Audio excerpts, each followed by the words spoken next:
All right, here we go. This is the Front Row Podcast with Coach Mark Gottfried, and I have said every time I'm having an absolute ball, and today I'm fired up because I've got a good friend who's also a really good basketball coach, and our paths have crossed throughout our careers so many different times in different ways, but today my guest is Mick Cronin, the head basketball coach at UCLA, and Mick, thank you for joining us for a little podcast time today. This will be fun. It's good to be here, my friend. I wish we were playing golf, but I'm locked in the film room right now watching transfer portal guys. As you know, there's no shortage of them right now. Well, you wish we'd be playing golf because I think we were in Punta Mita one time in Mexico. And I think you took all my money. I left broke, so you got all my cash that day. So we got that was whatever our last Adidas golf trip. I think was our last. Fun. That was a good fun time. Well, let's start with this, Mick, because I think people that will watch and will listen obviously they know you as the coach at UCLA. They can go back to your times at Cincinnati. But I want to go back a little farther first, and I want to give everybody a little bit of an idea kind of how you got into coaching. I think your dad was a coach. You're a Cincinnati native. But tell us a little bit about that and kind of how you decided to jump into this nutty business of coaching basketball. Well, that's what was similar with you, and your father is in the business, right? My dad was a long-time high school coach in Cincinnati. So, and I grew up in the gym. You remember those days where if you want to spend time with your dad, you went to work with him. So that's what it was for me. And it was interesting, my brother, because my dad was also, the season ended and he was a national scouting cross-checker for the Atlanta Braves. So, I'm talking Venezuela, Puerto Rico to California, so he would be gone for months, but my brother was also a very good baseball player. So I could scout baseball. I can tell you a lot about baseball, but I hated playing. I grew up in the gym and I just loved basketball. I haven't grown since the 7th grade, so that was a problem. But I've just always been a basketball junkie, being a product of that environment, and just fell in love with the game as a young kid. And, I knew I couldn't live without the game. So, when I destroyed my knee and my small college career looked like it was going to be extremely painful with no cartilage and no ligaments, I started coaching, Mark, when I was 19. Mm-hmm. So I drove to Woodward High School after class at the University of Cincinnati every day. Or in the spring and the fall, it was, driving over to run open gym and to give kids a ride home. So, I went straight from chasing my dream as a player to jumping in as a coach. And, I just couldn't get out of the gym. It's just my whole life is I've never been a part of a basketball team. I've never not been a part of a team. Right.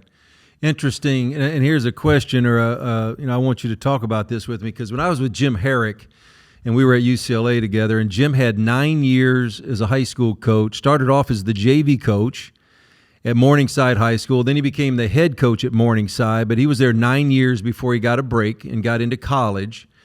But he would tell me all the time that that's where he really kind of learned how to coach. The eyes weren't on him. No one's critiquing every decision you're making. You're able to make decisions and learn from your mistakes and the things you're doing well. Would you say for you, Mick, some of that for you during those times? I know you got a taste of it, but then did you feel like that was a great learning ground for you? Absolutely. I see guys that maybe played, got into coaching, never called a timeout, and then they get a head coaching job. And I feel for them because I know it's not easy.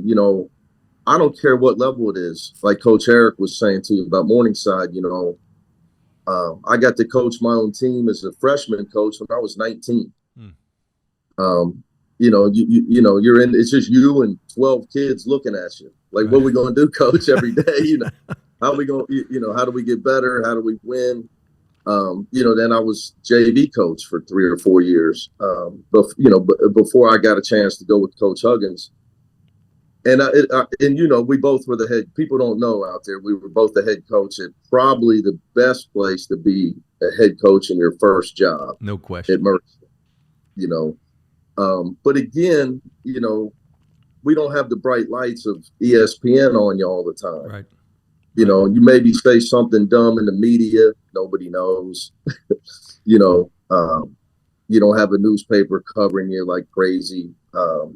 You just don't have not just the games, right? Just dealing everything it takes to be a head coach. So for you and I, that was just, aside from what a great place, with the support is unbelievable. Right. It's just the best job, really, you and I know, it's the best first job a guy could have, but no bright lights, So yeah, you get to coach some games at different levels before you and I, before you become the coach at Alabama or Cincinnati. Right.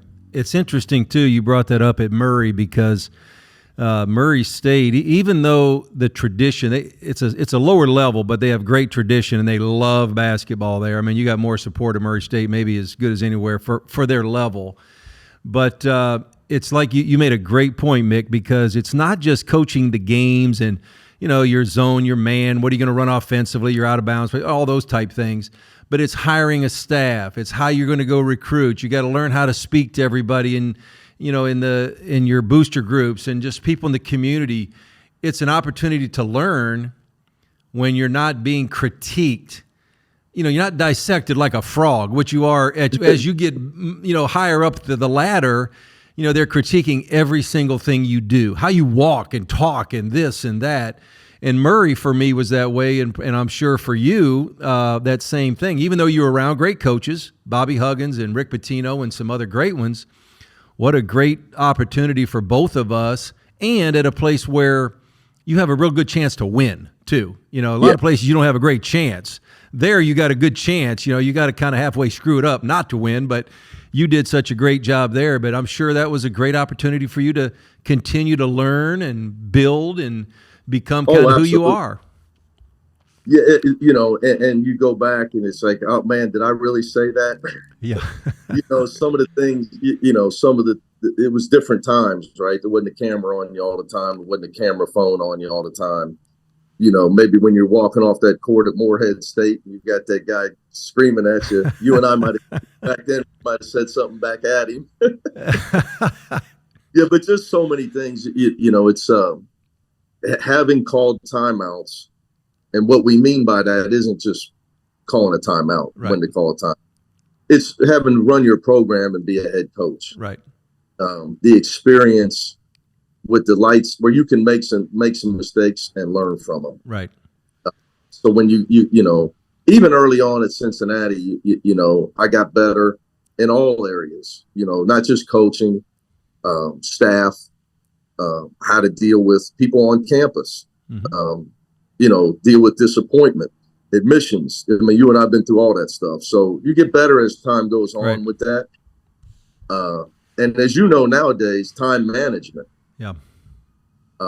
Especially like in the job I have now, I could spend. I could work 24 hours a day if I wanted to, and you got to make sure you're focusing on the things that are going to affect the success of your program. Right. You got to prioritize them. Right. Because with the transfer portal, raising money for NIL, retention of players.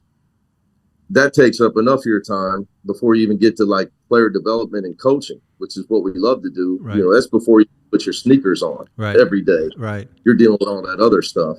So, it's just a different animal. And now I got to learn, this off season, I'm got to get my team together, but then I got to spend all summer watching Big Ten games. Right. How about that? because it's going into the new conference. It's a whole new world. Let me ask you this one, and let's talk about this for a minute, because I can remember when I was at Murray, and we were both head coaches there, but I had to make a coaching change. It was a younger guy, and not one of my key guys, but it was hard for me. It was really, really hard, because you're dealing with people and you're dealing with someone's life, but you got to do what you think is best for the program. And when you do that at a school like UCLA or Cincinnati or Alabama or NC State, the criticisms and the opinions, everybody has an opinion, but I was able to learn. And that's, I think you make a great point, Mick. There's so much more that's involved in the program than most people even realize. Like when I coached, the day of our last game, it was about 2 weeks where I was miserable every day because I didn't know who was going to stay and leave, and you're trying to re-recruit your players, and that was before the portal. That was way before the portal. And now I can't even imagine for you guys, that last game ends, whenever that is, and boom, right away, it's, a lot of players, it's a mass exodus for the portal. They just want to get re-recruited. They want somebody else to tell them how great they are and that they're wanted. And, Coach Cronin or Coach Gottfried didn't give you the ball enough. You should have shot more. You blah, blah, blah, blah, blah, all that stuff. So I'm sure you deal with that every day now, even probably more than you did 5 years or 10 years ago. I'm sure you're dealing with it. Everybody does. It's so different, Coach. I mean, I went through a long portion, let's say my 13 years at Cincinnati. I might have had the only guys that left were probably guys that were asked to leave for maybe academic or disciplinary reasons. I didn't want to throw them under the bus. So we just didn't, just let them transfer. Right. And I'm going to say in 13 years, you're talking about 4 or 5 guys. Right. Right. And, never a guy that played. Right. Not one. Right. And, my first 5 years here at UCLA, not one guy that was, that played. Mm-hmm. But now it's a different world, right? You can transfer right now with the injunction. It in the one-time transfer, everybody you can do it twice, until they get that worked out. But it's just hard to describe to people out there like where we're at. How do you build a program? You don't know. The old days, and when I say the old days, up until a few years ago, you're trying to, hey, this guy's going to be a mainstay. He's going to play a little as a young guy, but he's going to be my captain of the team as a junior and a senior. And how do you even know a guy's going to stay in your program? Mm-hmm. To your point, I mean, if he don't play a lot as a freshman, and at UCLA, if he does play a lot as a freshman, he's probably going pro. Right.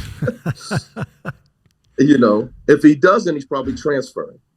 So it's just, and look, I don't expect anybody to feel sorry for me. No. I'm the coach at UCLA. I make a lot of money. So I'm up. Yeah. Let's go. We're going to figure it out. It is what it is.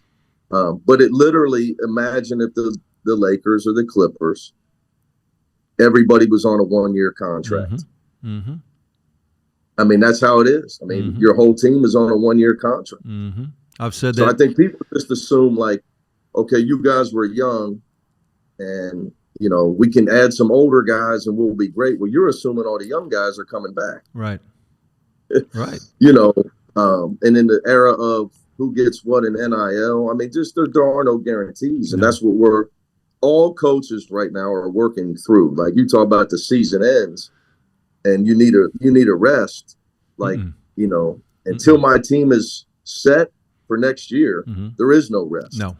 No, there isn't. And here's what happens. It's interesting too, Mick. Years ago, probably when you were younger and I was younger, you look at UCLA and North Carolina and Duke and Indiana and Kentucky, those kind of what we would call the traditional, more traditional schools.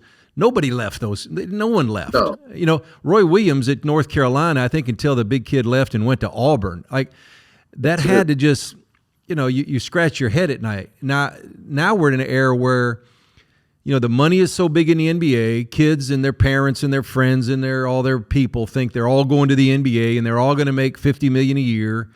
And what we would be familiar with, being recruited by UCLA and being a scholarship player at UCLA, it still is important. And I'm not saying it's not, and it's special. And, and I worked there, like for a long time. But kids don't value that as much as they maybe did 20 years ago. Would you agree with that? Like, would you agree with the North Carolina's? It's different now just because kids are different and they're chasing something so different than they did years and years ago. I think that, to be honest with you, for me, for Rod Palmer on my staff who played here,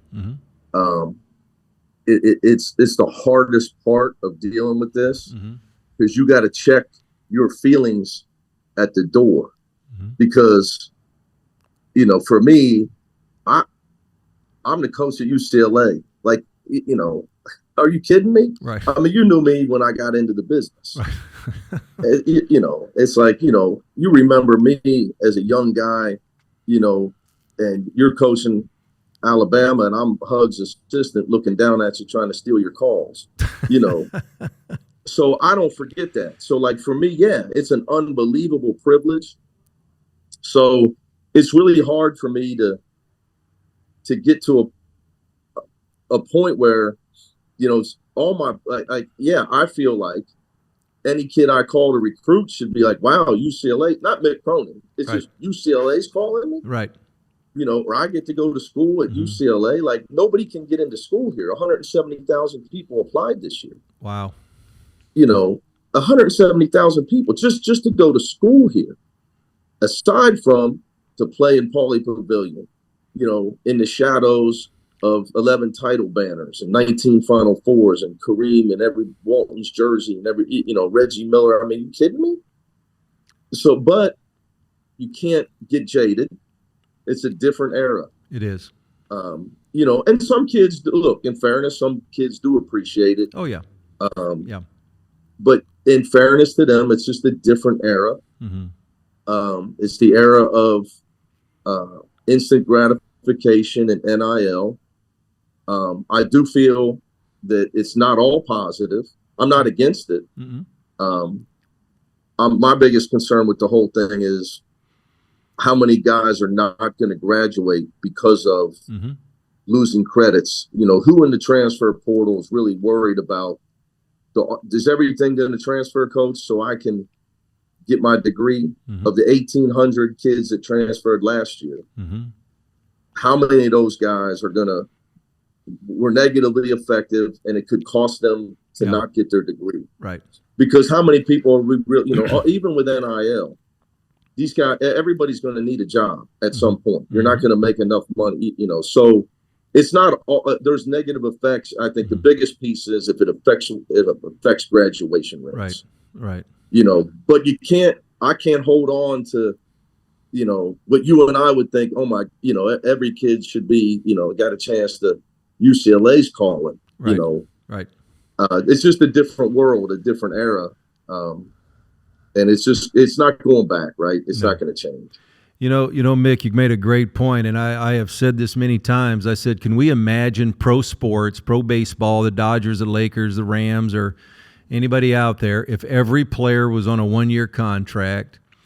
Not only is it that they're on a one-year contract, that nobody truly really knows what you're making either. I mean, we kind of do, and you guys do that are coaching, but nobody else really knows. And if I'm a student athlete, if I'm a player right now, there's nothing stopping me from fudging on that a little bit and saying, oh, hey, the other school offered me $500,000. And, it's hard. So if pro sports, first of all, no pro sports organization would ever allow that. That's end of story. That would never happen.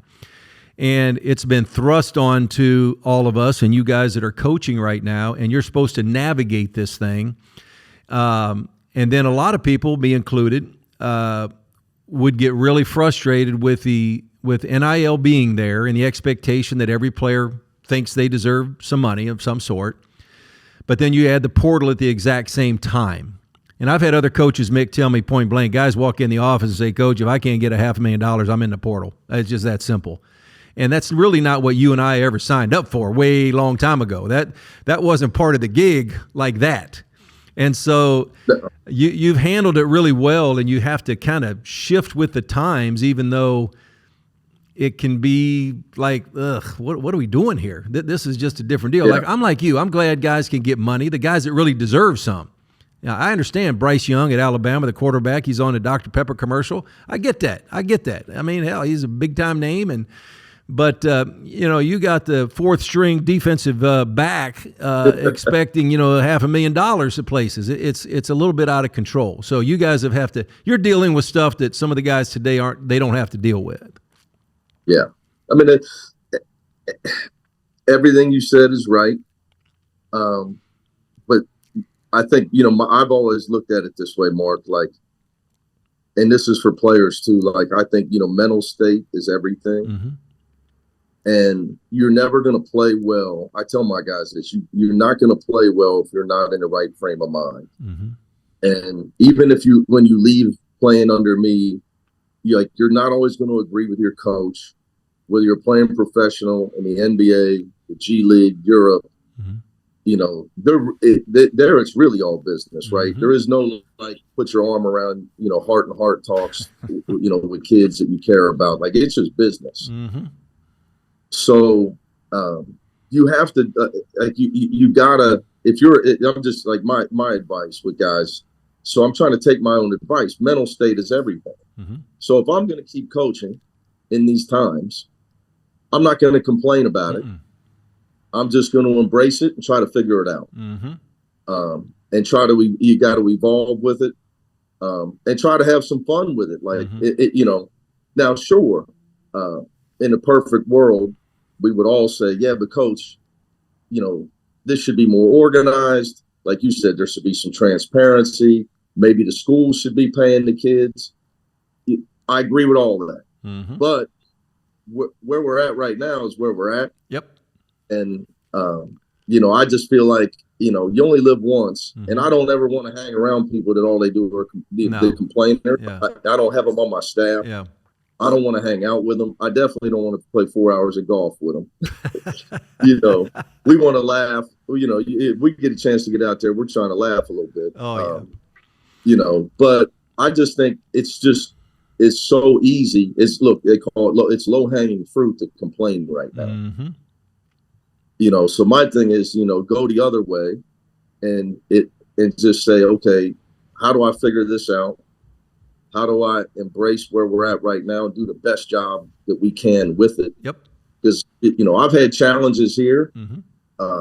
With building the NIL out and mm-hmm. But I'm plowing through it. Yep. And we're making progress because I want to be here. Right. So I just think, the worst thing you can do, like I've told some coaches, friends of mine, like, don't complain about mm-hmm. it. Can't. The worst thing you can do, because then you come off like you don't want the players to get any money. You want to keep all the money, and you're going to end up being clickbait, and somebody's going to put that in the media, and you're going to look bad. Right. And you can't. There's and it's not going to help you. It won't help you anyway. It's not going to help you anyway. It's not going to help. Let me ask you this question, because this is something kind of from a distance I've always kind of admired about you as a coach, and I think that this is what I'm getting ready to ask you or talk to you about. I think it's kind of a dying breed a little bit, in that when I watch your teams and I watch you with your players, I watch your post-game press conferences, and people also have to realize, what we say to the media in the post-game isn't always what we've said in the locker room. It's a whole different, right. There's a whole different talk that when I get on that podium than there's sometimes in my locker room. But I think, Mick, you do a great job of bracing the fact that you want to be honest with your guys, okay? And I think that in today's day, especially with young kids today, young people today, and this is just my opinion, I hate kind of saying in general we're raising up a generation of soft young people, but we kind of are, and I don't like saying it, but it's kind of halfway true compared to maybe what we grew up in. But you are still one of those guys that say, I might ruffle your feathers, and you're not going to like what I'm going to tell you, but I'm going to stick to my guns, and I'm going to be honest with you. And I've respected that about you. I appreciate that. Sometimes that creates a rift, because a lot of kids don't want to hear it. They don't want to hear the truth. They just want you to pat them on the back, tell them how great they are, and here's my plan for you to become a pro, and make a lot of money. So maybe where did that come from with you, and kind of, because I think that's part of your core. I think that's part of who you are. And I hold on to that dearly. And it definitely comes from my father as a coach. And there was a game, Mark, I was in 7th grade. And I'm about to say, literally the same height as I am now. I hit a buzzer shot to win a game. We win like 53-52. And let's say I had 48. And I think I signed an autograph after a game. And we got in the car and we're driving home. And, my dad ain't saying a word. Now he's he's one of the most respected high school coaches in Cincinnati for, the last 50 years. And I'm waiting on him. Finally, he won't say anything. So I said, what'd you think about the game, Dad? He said, put your leg up on the dashboard and pull your sweatsuit up. So I put my right leg up. I pulled my sweatpants back to my knee. He said, you see how hairy your legs are? I said, yeah. He said, you ain't never going to grow another inch. You better get to shortstop.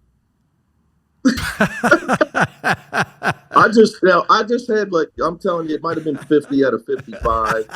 I mean, I'm thinking, is this guy's nuts? Like, I'm going, I'm getting recruited at the high level. I'm the man. And he just told me, he said, he said, I've been trying to tell you, you better get to shortstop. And I hate base. I'm like, I'm looking like, this guy's crazy. I went home and probably went outside and shot for 3 hours. I'm going to show this guy. But he told me the truth, Mark. He told me the truth. You're short as a great athlete. You better get your butt to shortstop. But he loved me enough. I bet it's a funny story for everybody listening, but it's true. And he was dead serious. And, he loved me enough to tell me the truth. Mm-hmm. So that's how I look at it. Mm-hmm. I don't think we're not helping young people by telling them life is peaches and cream. Nope. It's not. Mm-mm. I mean, look, you and I known each other a long time. There's ups and downs. We both, hey, we both love our children, and we've both been through divorce. Yep. Life isn't peaches and cream. So, like, to me, you're actually doing the guy a disservice Without a doubt by not telling him the truth, even if it don't taste so good at the time. The truth don't always taste good, but you're not doing the right thing by young people if you don't tell them the truth. Mm-hmm. And they got to learn to deal with that because it's coming, right? They're going to get a job like Mark. Like, the funny thing is, well, you give your best effort. Well, in the real world, you don't give your best effort. You got to win. Mm-hmm. You got to be, whether you're a salesman, whether you're an executive, your department, if you're not getting the job done, they don't say, well, you get to keep your job because you're giving your best effort. Right. With young people, hey, you got to give your best effort. No, you got to get the job done. Period. That's what's coming. Yeah. Yeah. Period. I mean, so I spell love and discipline the same way. Mm-hmm. And, I guess sometimes people think, this dude comes off as harsh. I mean, I just think, I actually come off as, to me, if you don't discipline your kids, you don't love them. Mm-hmm. It's easy to just sit there and clap and say, nice job, Johnny. Right. It's hard to coach everything they do and make sure they're getting better. And, you don't always want to have to discipline a guy, Yep. You got to care about them enough to do the right thing, which isn't always hard. Like you said, you go to replace an employee. I mean, first time I had to do that, I mean, I literally was sick over it. Oh, terrible. Yeah. Terrible. So, hey, it's easy to, people say, oh, he's Mr. Positive. He's standing there clapping. Okay. Well, when that kid needs discipline and he's not doing what he needs to do in the classroom, are you just using him? Mm-hmm. That's right. I mean, are you doing right by him and giving him what he needs? Yep. That's how I look at it. Mick, I have 5 children, and 2 of my children played Division I sports. And I even in high school, though, for their high school coaches, I would tell the coaches, and even in college, work them as hard as you can, 1. And number 2, all I ask from you as a coach is you be honest with my child. That's it. That's all. Just don't lie to my son or my daughter. And I don't care how hard and how bad sometimes the truth might be. Now, I coach, so I'm coming from a coach's mindset, but still, just don't lie to my child. That's all. And the rest is up to him. If he can't make it, it's up to him.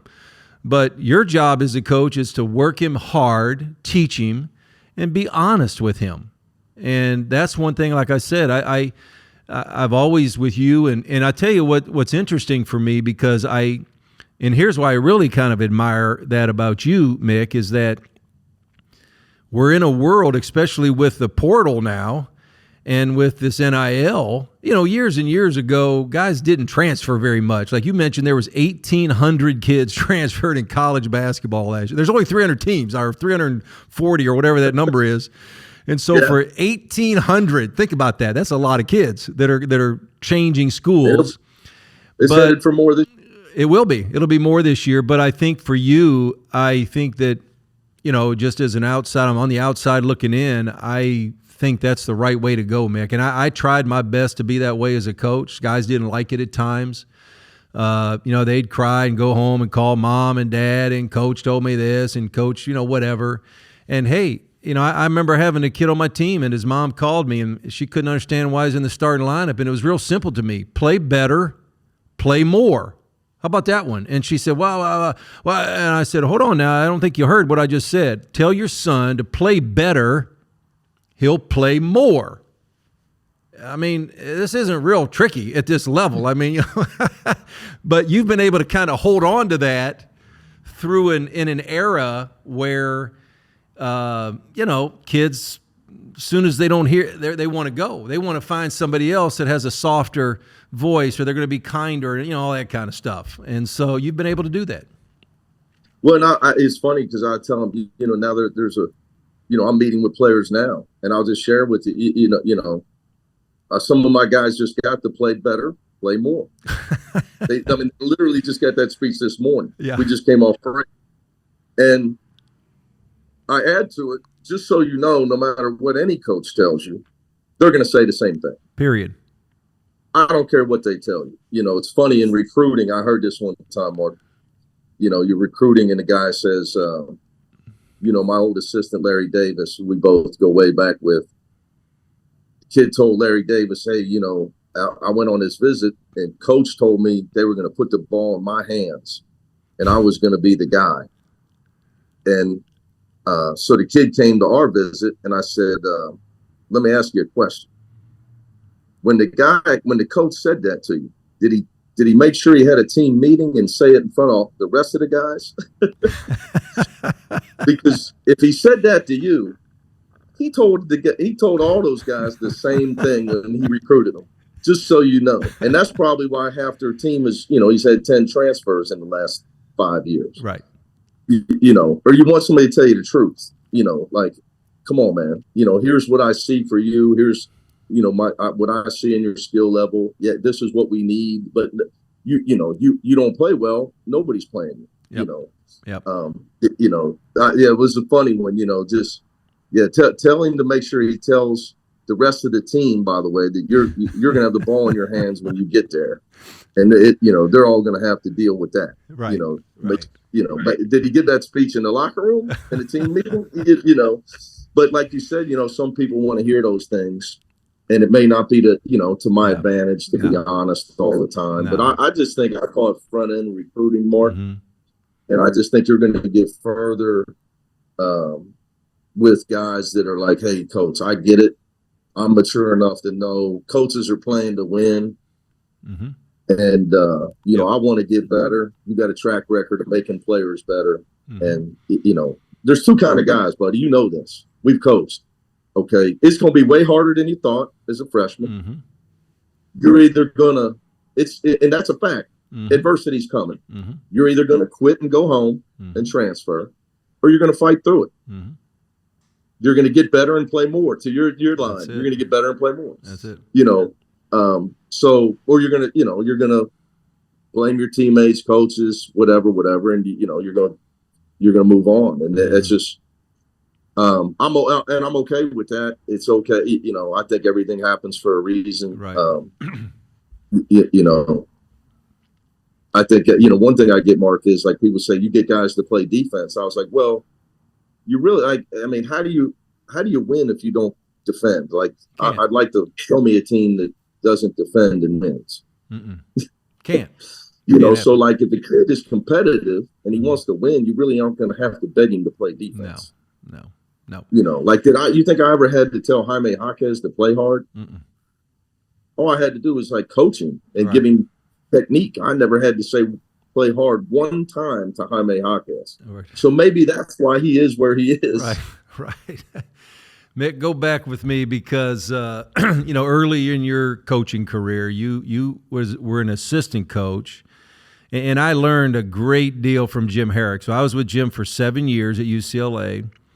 And, there were things with Jim that I may not have agreed with, or I thought, but then there are also some really good things, and that's the way I'm sure your assistants at UCLA, all the guys that work for me, they would say, maybe I didn't like this, but boy, he was really good at that, and to have success, you got to be good at something. And you were with a couple guys that, obviously when we talk about coaches and wins and all-time wins, Bobby Huggins at Cincinnati and Rick Pitino at Louisville, and kind of go, maybe with Bobby and then with Rick, maybe one or two things that if you said, man, I pulled this from that guy. He was really good at that. Or, what was it about those two guys, or what did you kind of try to pull? And you said, man, I like that. And boy, he taught me, or I learned, or that type of thing. Well, it's funny to address the first thing you mentioned is funny because remember when you were an assistant, you were thinking, I don't know about that, or why does he do this? Then you become a head coach, and now all of a sudden, man, now I do know why he was doing that. You had that moment like, now, okay, I thought I had all the answers. Now I know, now I do know. I get it. But, the funny thing, like, obviously, one guy's from New York City and one guy's from Grenada, Hutton, Ohio. Right. So one guy's drinking the best wine on the menu and the other guy's drinking the cheapest beer he can find. But they're both in the Hall of Fame. And I'm telling you that competitive beyond belief. Right. Like if you say, well, who was the more competitive guy? Like who hated losing more? I couldn't give you that answer. Like those losing was unacceptable. So if we got to work 24/7, we're going to work 24/7.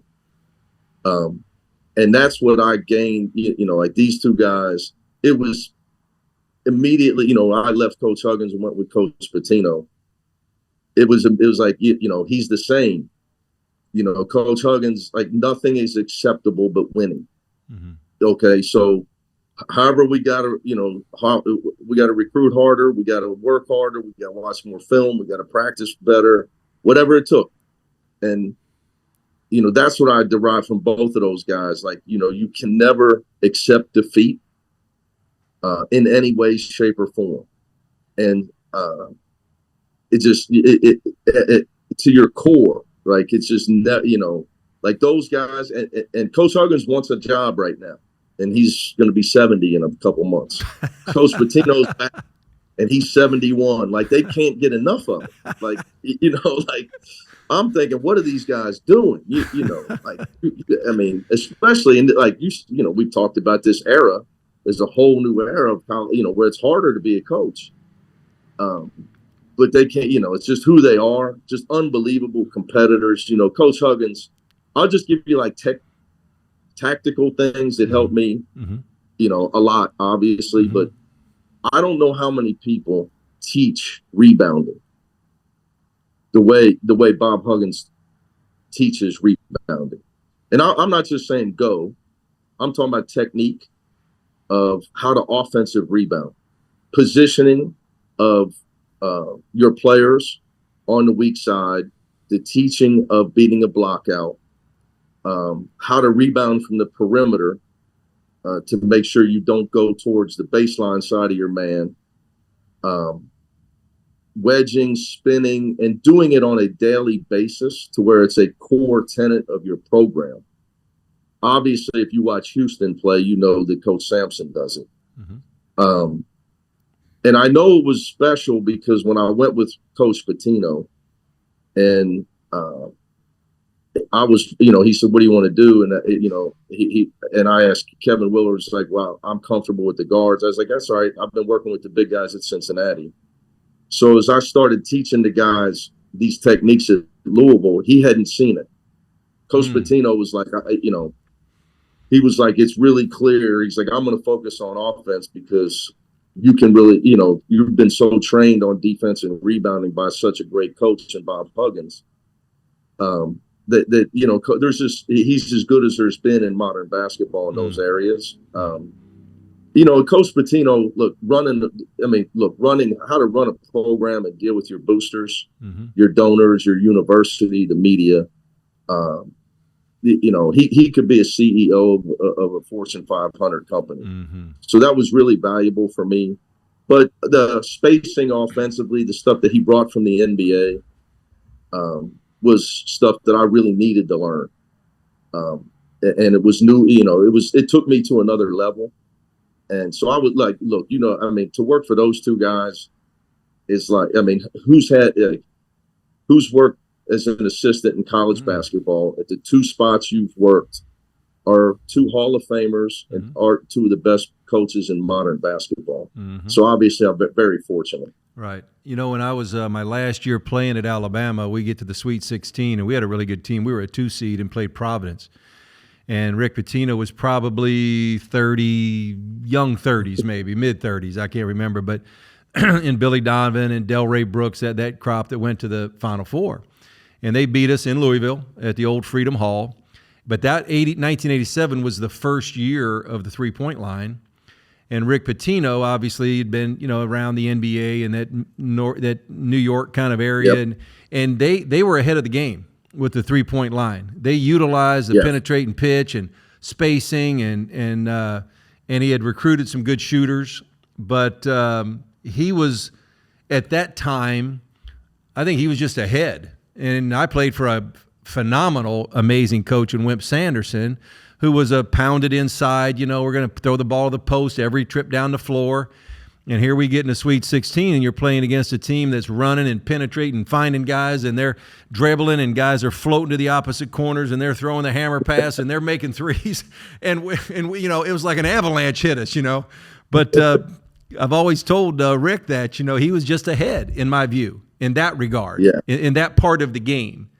And then I think he's always kind of been able to utilize that maybe throughout the years, but just kind of an innovative kind of guy. I've always felt like. Very. And then, I'll give you one that he did that, and look, you got to be a head coach at like a place like a Kentucky or a Louisville where, when you played, people don't remember this now, that, it was the era, the men's team got 15 scholarships. Then it went to 13. The women still are at 15. Right. We went to, whatever year it was, probably right around when you graduated, it went to 13. Well, Rick Pitino has won 2 championships, and where he played a walk-on in the game. Tim Henderson at Louisville in the Final Four hit a big shot against Wichita State. Cameron Mills was like in the top 8 rotation at Kentucky. Where he was able to get the recruited walk-on that actually played. Now you got to be at certain kind of places to do that. Right. Where a guy will maybe pass up playing, lower level to be at a UCLA. It's something I've tried here. We have a recruited walk-on coming next year. but that was innovative. Yeah. Obviously, I'll get Coach Pitino's thing. I would say Coach Huggins was one of the first guys with strength coach. Where the strength coach was kind of down the hall that the football team used. But at Cincinnati, Bob Huggins made the strength coach popular. Mm-hmm. So popular that Mickey Marotti became known as the best in the business and has been at Ohio State for years, making $1 million probably. Yeah. And his fame grew and his recognition grew being with Cincinnati's Danny Fortson and those guys. Yep. Under Coach Huggins. Yep. So he was, Coach Huggins was ahead of the curve with that. No doubt. Mick, let me ask you this one. So, and we'll kind of get winding up here a little bit, but when I was at NC State, as a coach, obviously, Jim Valvano and his legacy was so powerful. But, one of his quotes that kind of was everywhere you looked was he always said, don't mess with happy. And it's such a simple thing, but it's just such a true thing, especially for us in coaching. Sometimes you're always looking for that next, okay, that one over there is better. The grass is always greener. And I think with him, it resonated like, don't mess with happy. So I want to ask you, you're at Cincinnati. You've had a great run there. You're from Cincinnati, family from Cincinnati, everything. That's where your roots are. Now here comes UCLA, and UCLA wants to hire you, and it is UCLA. And I get it. Hey, I was there 7 years. We won a national championship, and I'm forever thankful for my time at UCLA. So I love UCLA. I'm a Bruin at heart. But for you, was there some of that? Because that had to be a little hard. And I know you love UCLA and you want to be there for the rest of your life. But you're at a place where Cincinnati to you was not probably, I'm assuming, not just any job. It wasn't just any job for you, because that's where you're growing up around it. You're there. I mean, so tell us a little bit about that. And most people probably don't realize, and I'm assuming it was a little harder than people realize, because it was your roots, it's your family. Yeah, it's funny, there's two perspectives. Like people at UCLA, it's like, well, he came from a mid-major. I'd been to 13 straight tournaments since, but anyway, we had beat UCLA bad 2 years in a row. But then that, just the mindset. And the people in Cincinnati, it was like, you want to go live in Los Angeles? So it's funny, perspective. But obviously, to your point, my dad went to Cincinnati. I went to Cincinnati. My mom was raised on campus at Cincinnati. They literally bought the houses on her street to make them part of the university. She grew up on what is now about first base in the baseball stadium. So literally, I grew up going to football games, basketball games, you name it, and then went to school there. Then coached 5 years as an assistant, then coached 13 years as a head coach. Why do you leave? Tough one. I've read Digger's book, different books, Coach. I think there's very few guys, Coach K. I don't count my man Greg Campy because it's a little bit different at that level. Mm-hmm. Coach K, Coach Boeheim, it's hard to be somewhere past 13 years, mm-hmm. as you know. Mm-hmm. It is. And you get to a point where it's like, have I maxed it out here? Hey, you don't know, like there's never a right or a wrong decision. You just got to make a decision, right? Yeah. And part of mine was twofold. It was a chance to be the coach at UCLA. No question. And you understand what that means. Without a doubt, yes. You're in John Wood. How many people have sat in John Wooden's chair? So no matter what happens, I'm always going to get to say that. No. Fertile recruiting, then you go to strategy. Like, okay, I get to, I get to I'm at UCLA. I'm immediately in the door of kids I couldn't get in the door with at Cincinnati. Mm-hmm. So it gives you, you're thinking I'm going to have a better chance to win a title. I mean, It is. Yeah. Right. Most coaches would have agreed with that. Now the portal and things, and that Cincinnati's now in the Big 12. And the final piece of that for me was my daughter was going into the 7th grade. So as you know, in LA, it becomes middle school, and I think it's been a great experience for her. To be in Los Angeles. Like, I'm going to tell you, she attended 16 concerts last year. She's second lead in her musical in Campbell Hall in Studio City, and people are in the musical that are already on Nickelodeon. So it's been a great experience for her. From at that time. Now my stepson's with me now. My girlfriend's been with me a long time. So for him, it's been a great experience. For young people to grow, that life's, your dad's a coach at Cincinnati. Nothing's wrong with it, but so those were the main factors for me. Right. Can you wear out your welcome somewhere? I've maybe got a better chance to win the title at UCLA, and hey, I get to sit in John Wooden's chair. Without a doubt.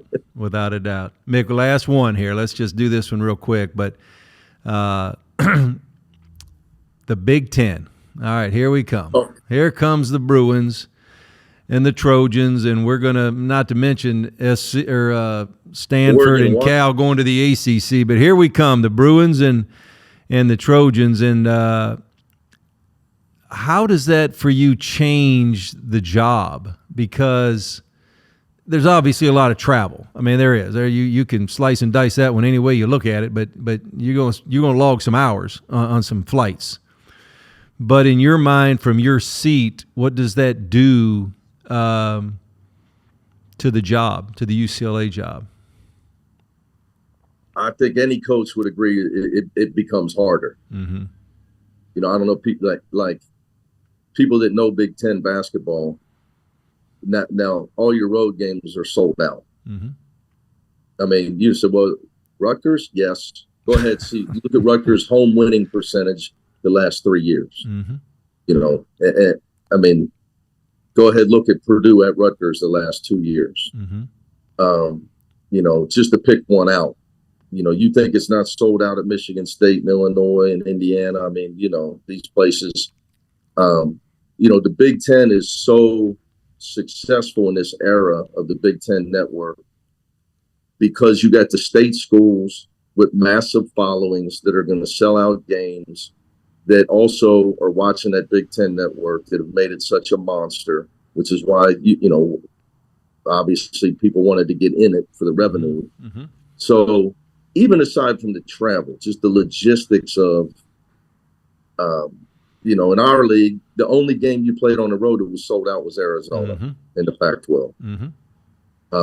And you're going to probably be sold out everywhere you go.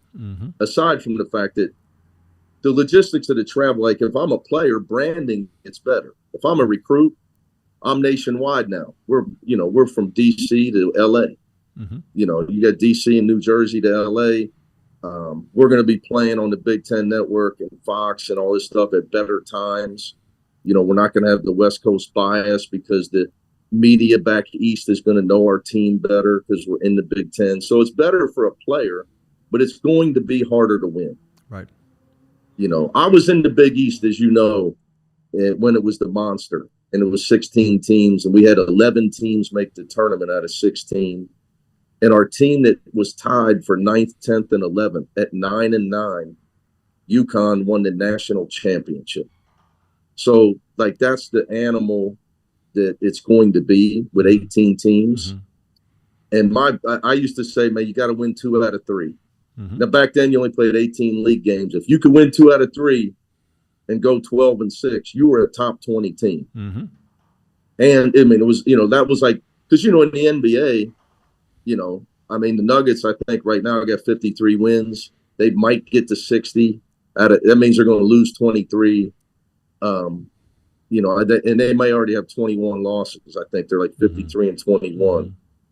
And, and they're the best team in the NBA, right? I mean, so in a league like that, like last year we went 18-2 in the Pac-12. Like those days are over. Nobody's going 18-2 nah. in this new Big Ten. Right, right.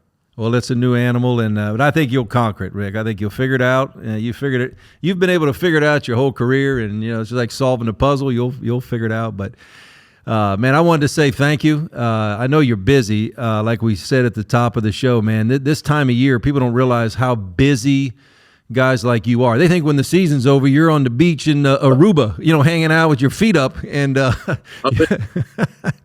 you're in the film room studying film. Watching guys in the portal, meeting with the team. I mean, it's just.